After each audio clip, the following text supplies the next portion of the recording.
platform. So today I'm back with another wonderful TED Talk review. So today I watched a wonderful TED Talk video on the topic of the mind behind Linux.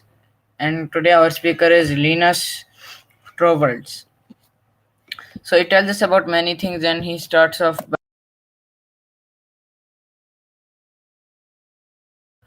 apologies. So he starts off by telling us a mind built for silence. He opens with an unexpected detail. He says that he works in complete silence. No music, no fans buzzing, no visual distractions, just plain walls in a still room. This isn't incidental. It's deliberate. For Linus, this silence isn't emptiness, but a creative space where he can isolate logic and problem solving. It reflects his belief that clear thinking needs a clear environment. In a world addicted to multitasking and noise, his focus is a lesson in mental discipline. Second, he tells us about when was it meant to be global.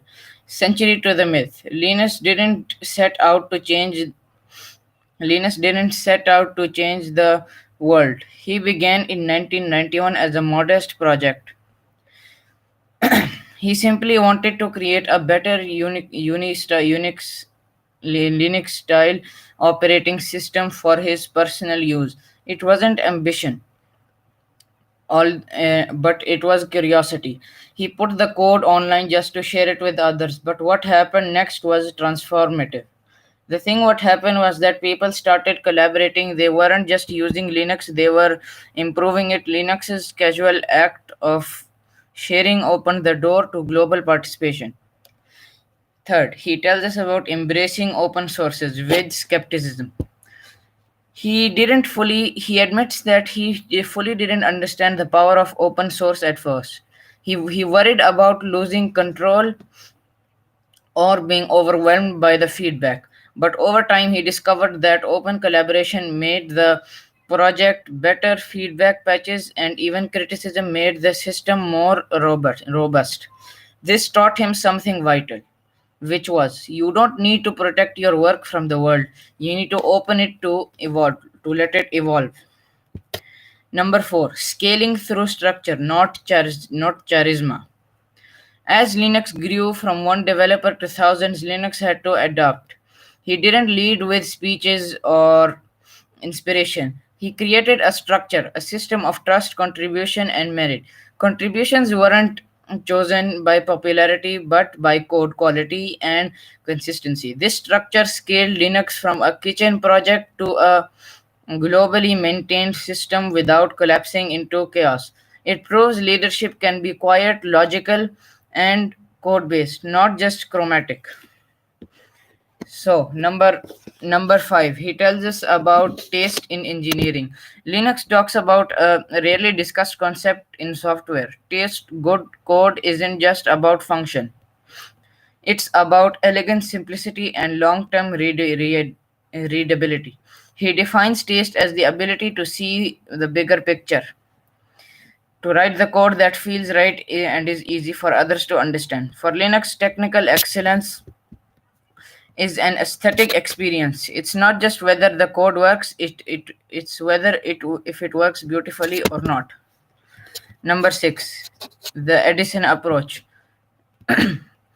Torvalds distances himself from the idea of being a visionary. He doesn't see himself like Steve Jobs or Elon Musk. Instead, he sees himself like Thomas Edison, a person who notices problems and fixes them. He calls himself a very detail oriented person and jokes that he fixes potholes, but those potholes, which are small technical problems, they add up to systems used by billions. His message is that you don't need to be a visionary to have impact. You just need to consistently solve real world problems. Number 7, he tells us about conflict is inevitable, but it's not chaos.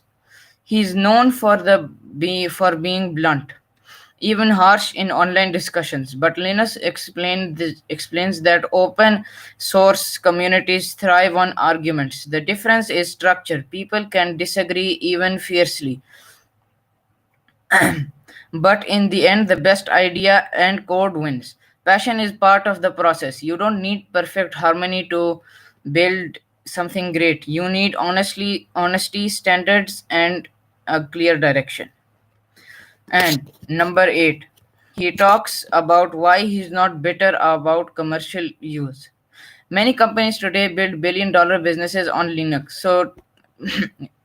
So is Linus angry they profit off his free software? Not at all. He believes that all open access is what made Linux so powerful in the first place.